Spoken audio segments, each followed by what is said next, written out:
Palestinian starvation has been probably the number 1 topic in the recent days when it comes to push against Israel. And today I would like to cover some of it.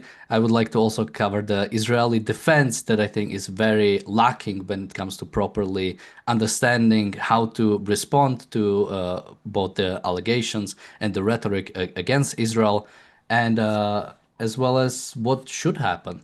So, welcome to the reality show. Joining me today are Iyar Reichel, Jonathan Honig, and Anders Ingemarsson.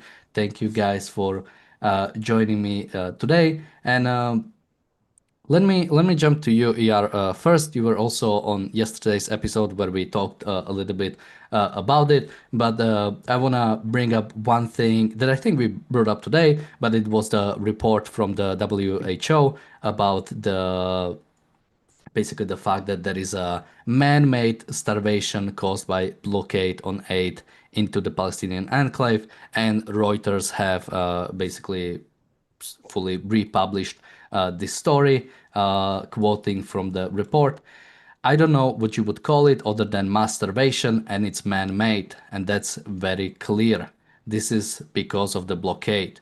So, what else would you call it? Well, the situation in Gaza for its population is very bad. They have a serious real estate problem. Getting clean water is not easy. Some people are very hungry, and it is man-made. So as of now, it's a very accurate description.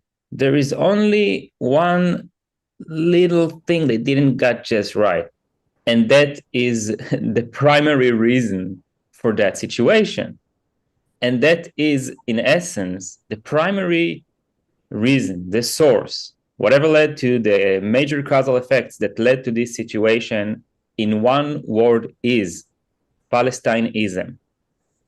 If you hold the ideology that you should kill all the Jews and use the wicked moral premise of altruism as your guidance by making yourself the poorest creature on earth by your own actions to get the pity of the world, to extend the hatred for Israel, yeah, you're going to put yourself in a really bad situation. And that's exactly what they did. And they did it in the most ugly way possible. They used the piece of land that was given to them to form a state that will be a good state, hopefully a right respecting state, and turn it into a tyrannical hell. And they use this hell they created for one primary goal, which is the destruction of Israel, and making themselves as poor as possible on the process. So the hatred for Israel will be double. And they're very successful at that. In this wicked and sick, evil goal, they're doing a good job achieving it, unfortunately. And Israel has a secondary fault here for accepting the moral premise that it's supposed to take care and feed those who want to destroy it, thus opening the door for those blood libels. Yeah, Jonathan, there is this sort of like the title of the show is How the West's Humanitarian Aid Obsession Preserves Hamas. And it is truly the obsession, this sort of like almost like a goldfish memory, basically. Oh, we just see what happened today we see pictures of supposedly starving people. This is all we care about. This is what has to stop, sort of forgetting the context, forgetting what's happening. So yeah, I mean, Jonathan, what would you make of this yeah, like non-conceptual thinking, almost this purely what's happening right now? Well, there's a wonderful article Dr. Peikoff wrote to combat just exactly that. A picture is not an argument, I believe, adapted from one of his Ford Hall Forum presentations to combat exactly, Daniel, what you're describing. And certainly we see that among so many celebrities. You know, they see a picture of supposedly starving Palestinian children. I don't know. I seem to see the same couple over and over again in various poses over. But anyway, we see those pictures and we thought, oh, but there's no acknowledgement of the context and not even of just the fact that hostages are still being held. You know, if they wanted this to end, they could give back the hostages. It would be over. They could give back, I'm sure, the remains. It would be over. But there's no talk of that ever. There's talk of Israeli settlements and humanitarian aid. There's no talk of acknowledgement of the welfare of the hostages now years on. But to Yar's point, exactly right, of just the juxtaposition between Israel and the Palestinians. Israel, modern, rights respecting, civilization where technology thrives, where human decency thrives, where respect for rights thrives, where respect for other religions thrive, as against, you know, and it's not me. Go back and listen to what Miss Rand described at that point, so-called Arabs, but I think that the Palestinians fit the bill. You know, mystic, have not changed in years, totally motivated by hate for Israel. And this is why they're stuck in their peril. This is why they need humanitarian aid. I've been to Israel 3 times and always been amazed of what a modern, amazing country it is, stuck in the middle of this, you know, truly Islamic theocratic cesspool that really hasn't changed. Like, boy, now women can drive, big deal. This is like 2025. And, you know, Israel lives in the first modern world. That's why it's successful. And that's why the Palestinians have gotten themselves into this mess and continue to be in this mess. My sense, and Yari, I mean, you are Israeli and you live there, but my sense is Israelis would much rather not be out at war. They'd rather be back with their families, in business, producing, living, thriving. But the fact that at the very least the hostages have not been returned is what keeps this war ongoing, and while the Palestinians seemingly support it. Yeah, absolutely. And now to go to you, Anders, there is this also another obsession, and it's specifically sort of like obsession with suffering first. The fact that we see Palestinian suffering, this is the number thing that has to be solved. Again, sort of dropping all the context. And well, we've seen the flip of it, right? On October 7, the world was behind Israel. We've seen how quickly it went away, but it went away because there was less Israeli deaths. There were less violence against Israel afterwards. There was still a lot, but not on the same thing, not on the same level. So yeah, and there's what you have a book, think right or wrong, not left or right, but sort of even in this scenario, right? It's right or wrong, not who is suffering more. Yeah, no, right. And I think described it very well, pointing out that altruism is at the root of this whole thing. And Hamas and the Palestinians, they are experts at milking that cow of worldwide opinion, through these. And as Jonathan said, yes, a picture is not an argument, but, for most people it is, unfortunately. And the fact, what also you mentioned, that Israel is kind of, a lot of Israelis, as just a lot of people in the Western world, share this fundamental philosophical moral premise of altruism, and that is weakening Israel. So we're talking about starvation here, and yes, it's almost like it's premeditated starvation, because that plays into that agenda, right? But I must say that Israel is partly to blame for this because of how they have prosecuted the war overall since now, what is it, 22 months? This could have been over a long, long time ago. And yes, I'm not Israeli. And yes, I feel for the families of all the hostages. But I have, as an outside observer, I have a really hard time understanding the obsession, and that is a word that I don't use lightly, with bringing home the hostages. How many Israeli soldiers, how many Israeli civilians, not only in this conflict, but in the previous conflict, has died, lost their lives, been injured because of this obsession with bringing home the hostages. At some point, that has to stop. This war could have been over a year ago.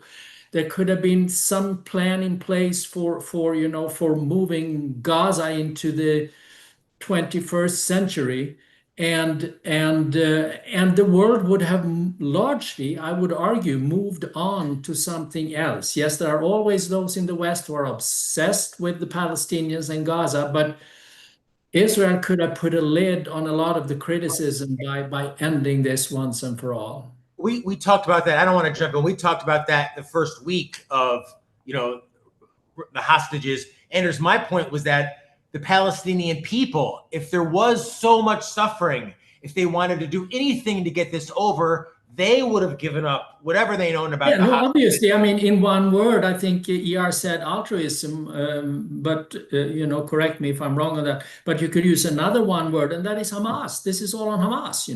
This could have ended day one, but back to the altruist premise, this is what they want. This is how they continue to milk this altruist cow, and Israel is unfortunately It just I don't know that playing along is the right word, but Israel is in many ways its own worst enemy in this.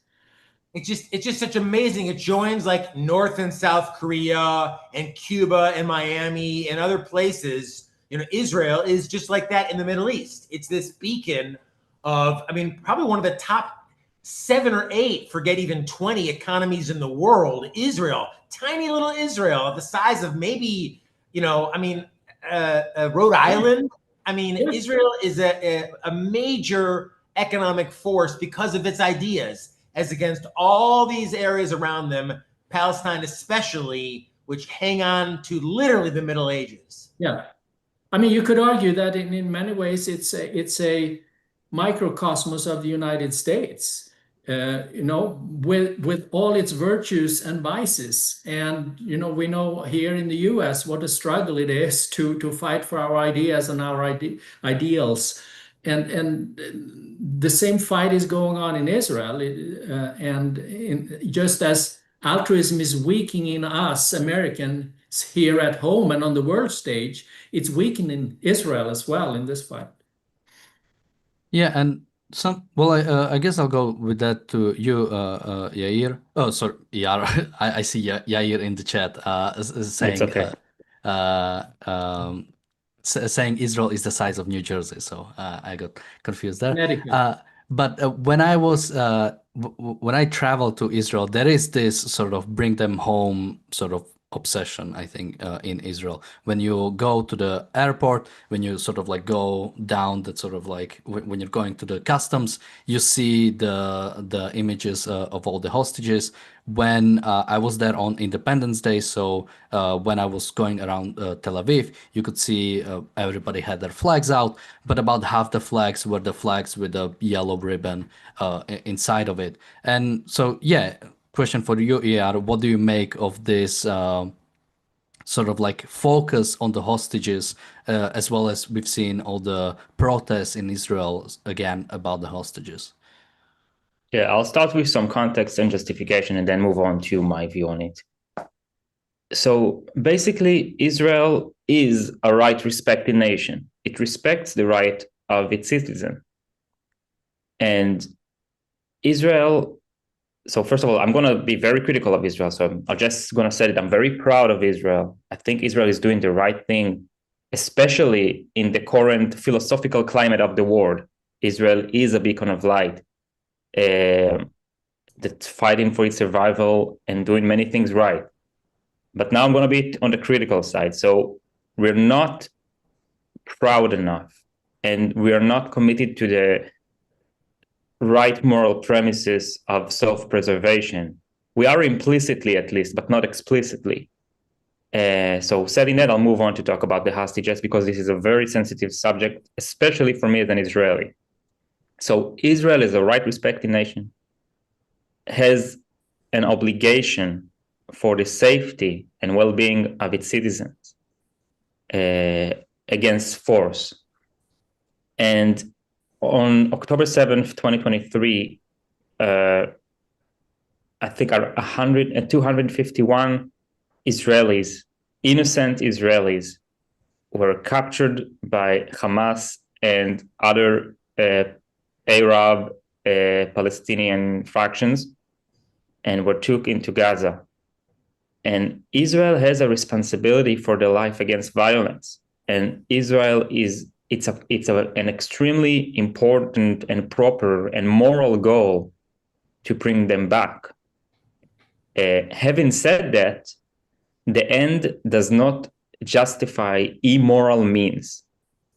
And the means that are being promoted in the Israeli intellectual framework, which is television, billboards, reporters, articles, etc. The mainstream means are sacrificing Israeli soldiers, making negotiation and deals with Hamas, which means in effect giving a moral sanction to Hamas as an entity that has a right to exist and is ought to be negotiated with, and releasing terrorists, and in those deals sending humanitarian aid to the Gazans, and withdrawing from areas that we need to secure to protect the lives, and it cost us in soldiers' life. And since Israel entered Gaza, I'm not taking into account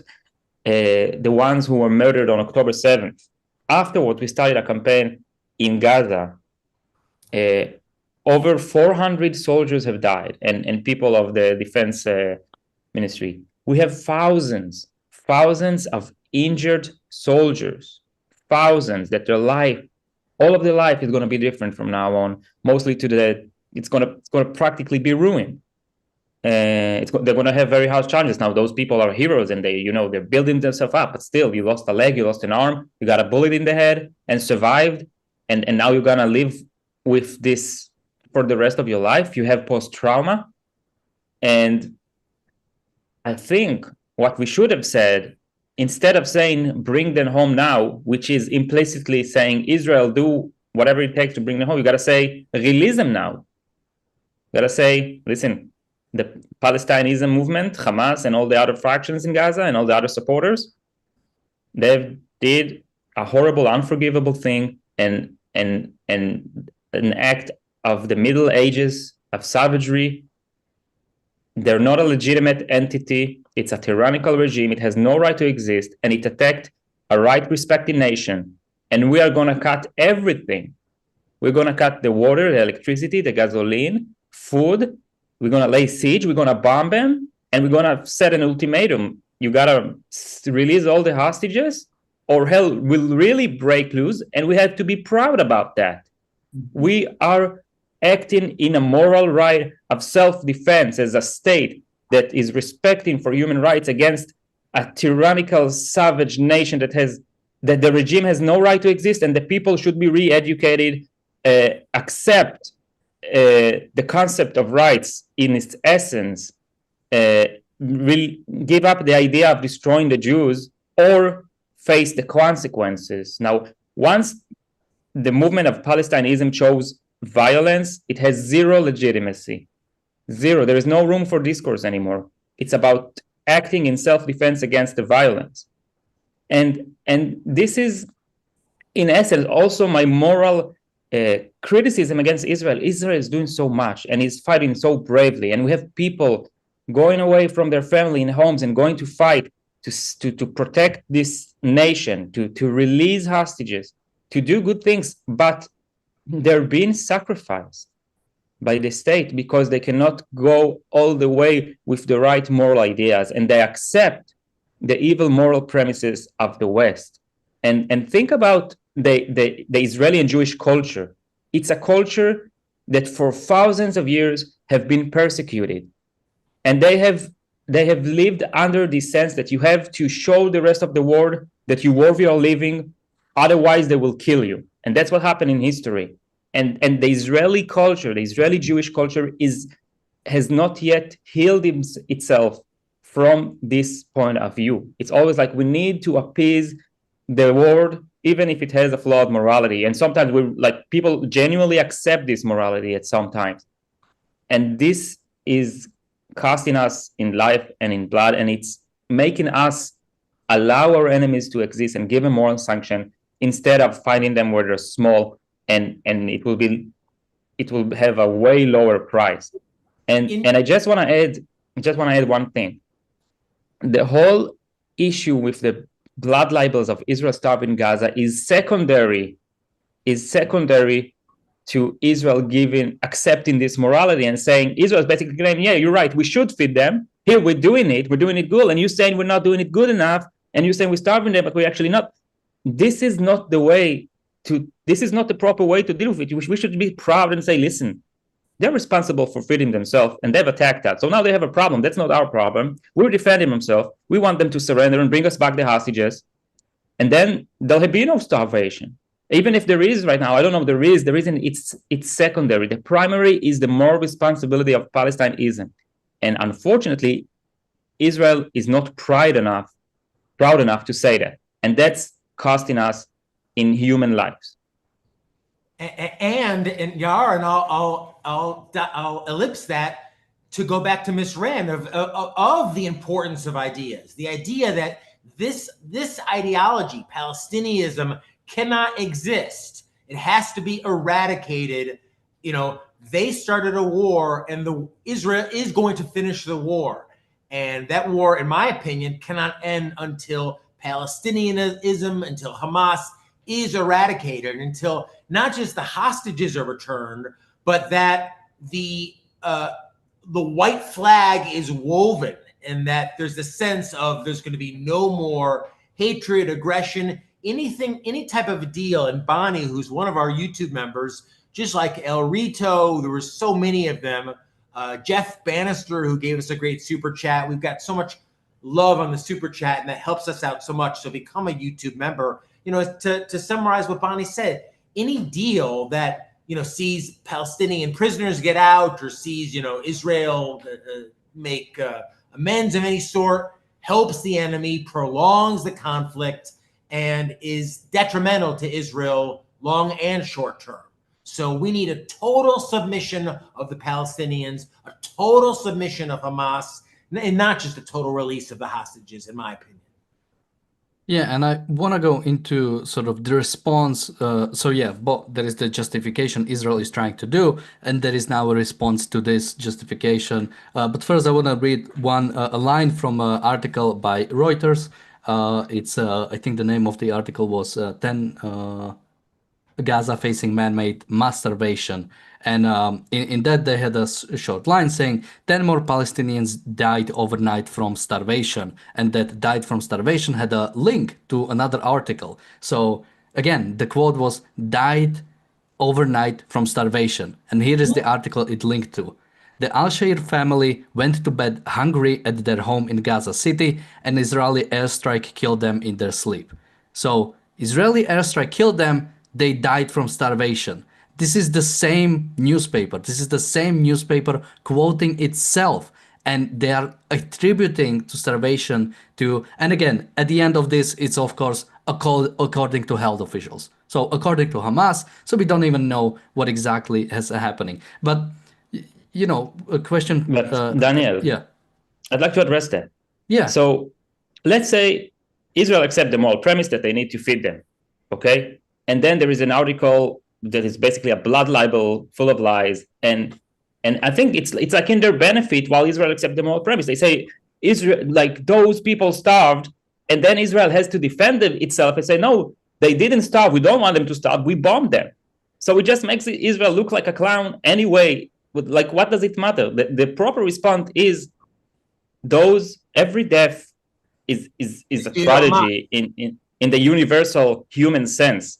But what's leading to those deaths is this evil ideology, and we are fighting those who hold this ideology and act upon it, and we need to defend ourselves, and people are going to die until they're going to give up this ideology and surrender and bring us up the hostages and create a proper society. And we're not saying that. We're saying, oh, no, listen, we didn't starve them, we bombed them, and now it's okay. So it's like, and they're setting us the traps. I think it's deliberate. it's I think the sloppiness of those blood libels is a little bit deliberate. So we'd say, oh no, we didn't stop them, we bombed them, and then and then the people who looks at the images of starving children and don't understand the context and feel Israel is bad, gonna hear this answer and they're gonna be furious. And that's like, it's the whole conversation becomes completely irrational. Yeah, and to bring up something more, there's also another article from Guardian called Israel Trying to Deflect Blame for Widespread Starvation in Gaza. Just I want to read a little bit from it. Israel is pursuing an extensive PR effort to remove itself from blame for the starvation and killing of Palestinian civilians in Gaza in the face of overwhelming evidence that it is responsible.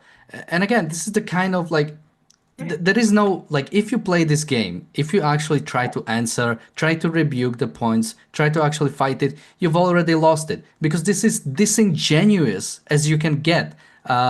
Again, trying to blame Israel for the starvation. I'm And I think it could be summarized very easily. The reason why Israel is prosperous and Palestinians are starving can be summed up by their ideas, in my opinion.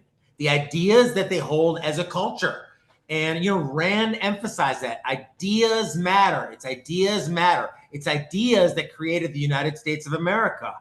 And it's ideas that move civilizations. And it's the ideas why, the dark ages were dark for so long, the ideas that they held. So that's what's so kind of like fascinating about these little microcosms of Israel, the ideas that Israel holds as against the ideas of Palestinian, the ideas that the Gazans hold as against it that Yar mentioned. That's it played to a T, no? And I wanna go to you, Anders, but I wanna bring up well, just to read a little bit more from the Guardian. It says, as dozens of governments, UN organizations, and other international figures have detailed Israel's culpability, officials and ministers in Israel have attempted to suggest that there is no hunger in Gaza. That if hunger exists, it is not Israel's fault, or to blame Hamas or the UN and aid organizations for problems with distribution of aid. And I think I've sent you a few articles talking about that. But yeah, Anders, again, what would your answer to this be? Saying that, to this article from The Guardian. Well, I just want to echo what ER just said. I mean, we're this whole discussion is, and the fact that Israel is playing defense, they're trying to, put the blame on, but it's like rearranging deck chairs on the Titanic while the ship is sinking, right?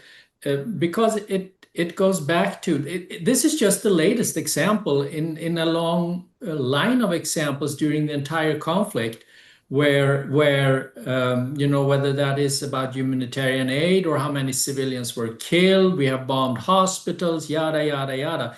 It's all the whole narrative is based on an altruist premise, and I don't know that the Israelis can break out of that. I wish they could, as ER said, in his very eloquent description of what's going on in Israel. And in the meantime, I don't really have a good answer, to what to do about it. I mean, it's I feel like I want to use an expletive here, but I'm not going to do that. So I think as champions of individual rights, of a rational, selfish approach to morality, we just have to continue to hammer home the fact that this doesn't work, guys. You've got to Change your ideas. change your ideas, exactly. Refute the basic premise and move on and put an end to this once and for all, which Israel could do in a heartbeat, And I mean, not to broaden the discussions too much, but I would say that, and the US is obviously partly to blame here as well. I mean, the most furious thing to me in the last few months is the fact that after bombing the Iran nuclear facilities, we're agreeing to a ceasefire. Here we are this close to taking out the Iranian regime once and for all, and we don't do it. I mean, it's infuriating, and it all goes back to this premise of what philosophy, what ideas is it that you're basing your actions on? I think it's egalitarianism. Ultimately, everyone's basically the same. Everything's basically the same. There is no right and wrong. So as long as we can get a deal and there's a stop to the killing, that's what's great. Forgetting that, Tayar's point, I mean, as soon as you start making a deal for hostages, you're just guaranteeing you're going to have tons more hostages for years to come. And hostages become a currency that the enemy, whether it be Hamas or any other Islamist or enemy or any enemy against Israel or the West, will see as real serious currency that the US and that Israel takes seriously. So it used to be we don't make deals with terrorists. Now it's like, oh, come on, let's do a deal and just make sure the killing stops. At what cost? Well, technically, it's well, so it's a mess of egalitarianism. There is pragmatism, there is hatred of the good, but kind of the root cause is the ideas, and it's altruism, and that is what we're fighting. Yeah, and just to, Jonathan, technically we don't negotiate with terrorists, and we don't because we negotiate with Qatar and Egypt, and they negotiate with the terrorists. So technically, we are still not. This is the kind of ideas you are getting currently. Yeah, in essence, we're not negotiating with terrorists, we're surrendering to terrorists. That's the essence. And the fact that we're even bringing Egypt and Qatar into these discussions and giving them credit for participating, it's just another aspect of this whole thing.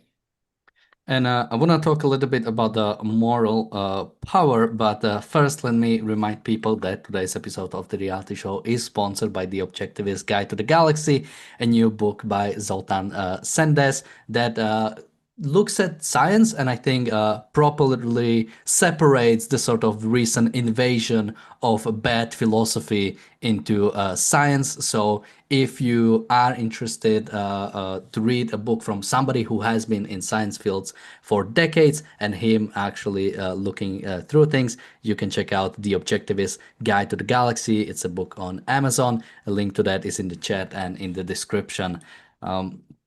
Moving along, I want to talk a little bit about sort of like the moral sanction Israel is surrendering basically to the state. Because the fact is, when it comes to morality, when it comes to the sanction itself, nobody can take it away from you. Nobody can force you to give moral sanction. It's something you can only give through your own free will. And the fact is that if Israel was sort of like confident in its defense of itself, it could do so. I mean, it's hard to find like a good example of it, but you can find bad examples of it. I mean, who is talking about what China is doing to the Uyghurs? Nobody is talking about it because China doesn't care what anybody else thinks.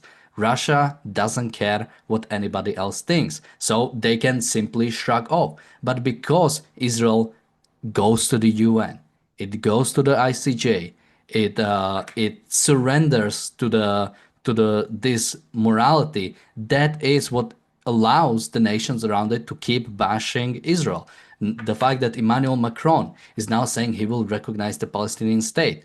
Yeah, to go to you, ER. What does Israel need to do? I mean, why isn't Israel simply acknowledging that it cannot give moral sanction? I mean, you can listen to any pro-Israeli speaker, go to anybody who who defends Israel, and they'll always talk about, well, but there is a low casualty of civilian to military deaths. There is Israel is delivering humanitarian aid. Whenever Israel tries to defend itself with either Netanyahu or the or those Israeli speakers, they always talk about how moral, and we mean altruistic morality, is because of how much it isn't actually fighting the war, because that's what makes you moral in the eyes of the world, when you don't actually fight it. Well, usually the moral sanction of evil is fed by evasion. So you focus on certain aspect, you evade other aspect, and then you can somehow draw evil as good. When we look at Hamas and Palestineism, for in essence, I consider this unevadable evil, which means they're it's so blatantly like the savagery and the rape, and yeah, so there are crazy leftists, woke left in Europe and in the state, like portraying rape as resistance, sure, but like if you have not completely lost your mind, it's not possible for you to evade such evil. And then we move to the next stage. In such case, in a case of unevadable evil, the moral sanction for such evil is never explicit. Israelis cannot go and say, like an Israeli politician or news reporter cannot say, oh, yeah, Hamas are actually good. Sorry, somebody called me. Hamas is actually good and we support it and they're moral. They cannot say that. So the moral sanction that Palestinianism receives in Israel is always implicit. So let me give you some example for this implicit moral sanction, how they do it. So first of all, there is the false separation between Hamas and the Palestinians. So let's define the terms. There is an Arab population in the Levant, whether it's in the state of Israel, in a Palestinian authority-ruled territory, whether it's in Gaza. Those Muslim Arabs are politically identify themselves. Some identify themselves mostly as Israeli Arabs and not as Palestinians, and they live more peaceful life in Israel. But when you look at the Palestinians, the Arabs in Judea and Samaria, and the Arabs at Gaza, they define themselves as Palestinians. Now, this is a political definition. Sure, they call it a nation, they call it an ethnicity. This is a political identity. And the ideas this political identity stands on is the use of wrong moral premises and diplomacy to destroy Israel. So it's like we have rights as an ethnicity, as if it's an ethnicity, and as if every ethnicity can accept any morality and just implement it by right, as if a thief has a right to steal, and that Israel is supposedly acting against this nation for racist reasons instead of just Israel defending itself. And when there is this separation and like Israel is saying, oh, we gotta destroy Hamas, but we have to be considerate of the Palestinians, this is an implicit moral sanction for evil. When Israelis do look at men's right as if it's a universal, intrinsic, out of context gift that one has a duty to give to every man, instead of a moral principle, a principle that one should hold in order to enjoy its benefits, and you cannot deny a Jewish man's right to live and then accept the Jewish man you attacked for racist reasons or whatever reasons to respect your life to live after you attacked him. But that's what Israeli reporters and intellectuals do. In many cases, they look at Israel as one who is going against human rights because it's defending itself. And all of those implicit moral sanctions stems from altruism, moral relativism, intrinsicism, many, big philosophical terms, but they are there. They are there in people's mind, whether they explicitly state it or not. It's there and it's being used and abused in propaganda. And then Israel is trapped in this moral world of implicit evil ideas crumbling into people's mind. And I'll use. What do you think? What do you think, Bonnie, who is a super chat member, and we thank her, and we need more her and super chat. She says that Golda Meir knew not to negotiate with terrorists, not to reward evil, but reason is rapidly faded since the 1970s, since including that knowledge. What say you? I think that the moment, like if you want to set the line where the trend has changed, I think it's the peace agreement with Egypt when we gave the entire Sinai Peninsula to Egypt in exchange for peace. And the president of Egypt says, yeah, I got Sinai and gave them a worthless piece of paper. And since that, I think the Arabs surrounding Israel realized that they can just promise Israel, they can be violent, then promise Israel peace and get whatever they want. And they learned this strategy. And then this is like the 80s. This is when the supposed Palestinian uprising started, and Israel were too soft taking care of those uprisings. And eventually, so it started in the 80s. In the 90s, Israel already gave up parts of Judea and Samaria to the Palestinian Authority and parts of Gaza to the Palestinian Authority as well. And the terror kept going, and they murdered more and more Israelis. So in 2005, Israel gave up Gaza completely, handed it into the Palestinians. By the way, unilaterally, like, but on the one side terms, like they didn't ask for anything from the Palestinians. Just said, "Here, take it. We're going away," and it has been used to keep going with the same strategy. So yeah, like up until the 80s, we had a better moral, principled way of dealing with our enemies, but I think Israel's wish for peace and being able to give up land and security and many other things for peace has led to a huge price Israel is paying. And I want to say another thing about that. If you listen to me a lot, you notice how much emphasis I put on primary versus secondary. And this applies also to the way Israel sees peace. Many Israelis, unfortunately, see peace as a primary, that once you have achieved peace, like only good can come from that, and that's a primary. But in reality, peace is a secondary, and there is a real primary that would lead to good. And this primary, in the context of peace between two nations or two sides, is that both sides, that none of the sides actually have this idea or will to annihilate the other side. Now, this is true for Jews and Israelis. They don't want to destroy and annihilate other people. They want to live, they want to produce, they want to self-sustain, they want to be proud of themselves, they want to be happy. But when you look at Palestineism, it's an ideology of destruction and death for the Jews. So if you don't understand that this is the primary and not peace, that you cannot make peace with this movement because it still wants to destroy you, you will keep trying to get that peace instead of going to the root and say, okay, our first task, our first goal in the strategy to live and sustain ourselves is to eliminate the movement that wants to destroy Israel, this ideology. Now, let's say until the 80s, it could have been done peacefully and with intellectual work, talking, convincing.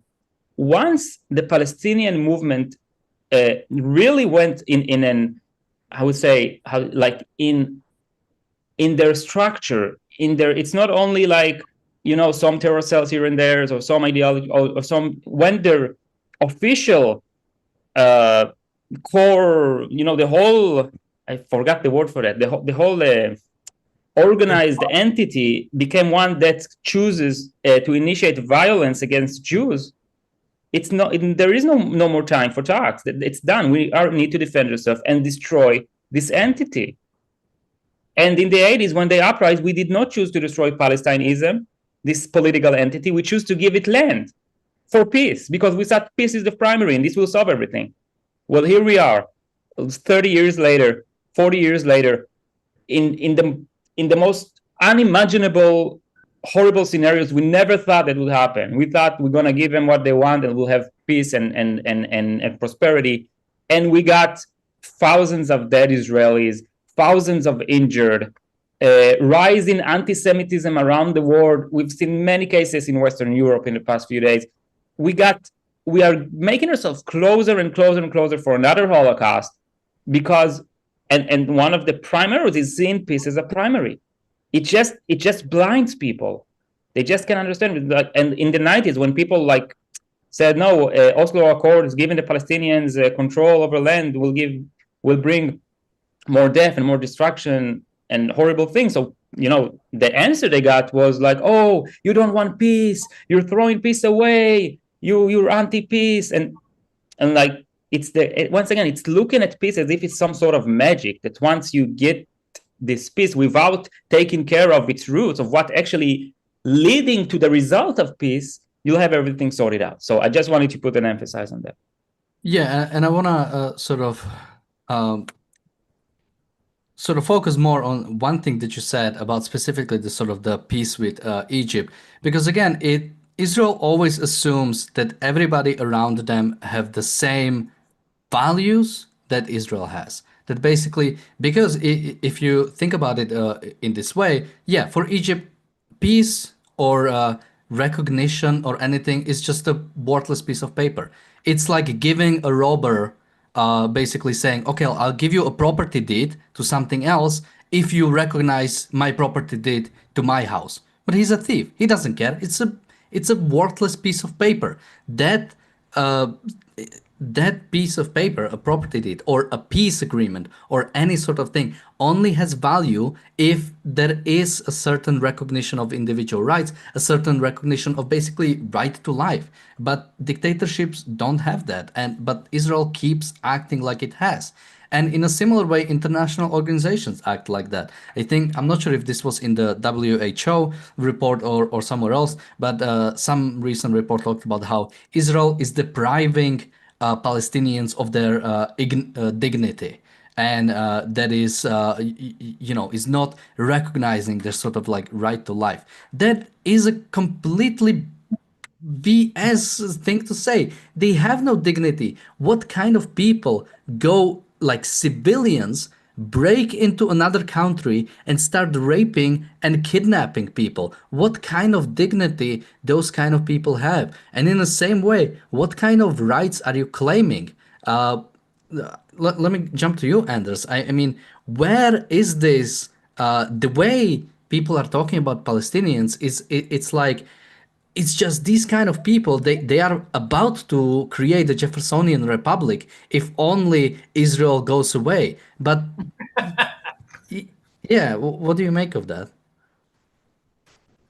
What do I make of that? Well, I think, and I'm piggybacking again on ER here and on the comment on evasion.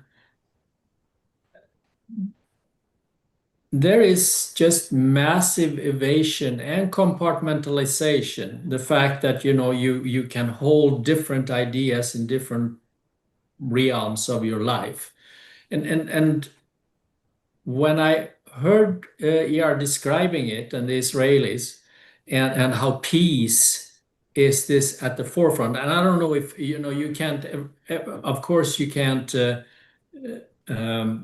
I mean, it doesn't apply to everybody, but I'm marveling in a way at the fact that this country that has achieved so much and that has this thriving industry and with all these entrepreneurs, and that especially in the last 20, 30 years, has really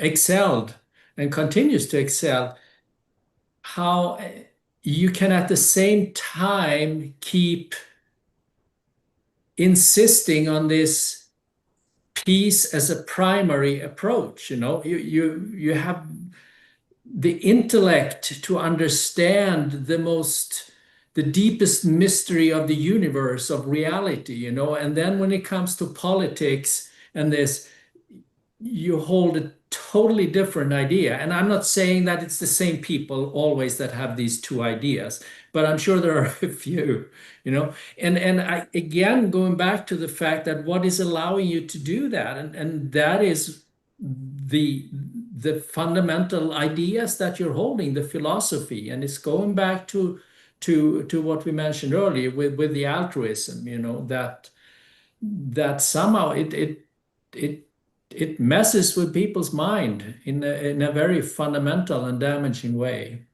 So I'm not sure I answered your question, but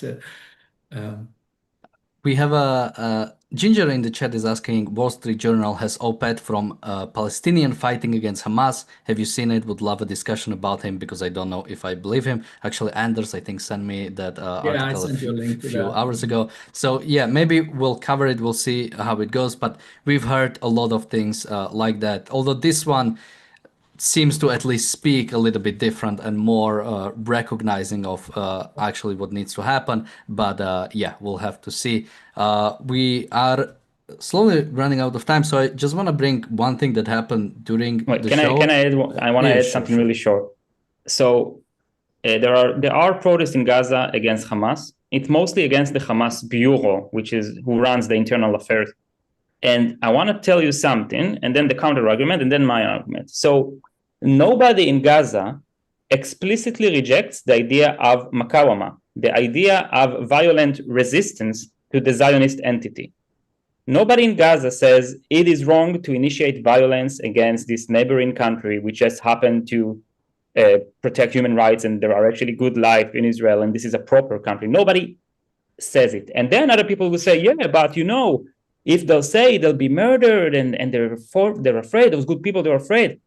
And I'm saying, the thing you just said to me, that this is a nation, when one cannot say that a neighboring peaceful country that respects right has a right to exist, this is an indication for an extremely sick and evil culture.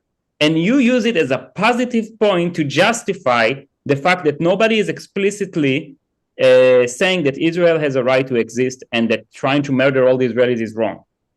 So I just wanted to bring up this point and think about what it means for the people of Gaza, for Palestineism.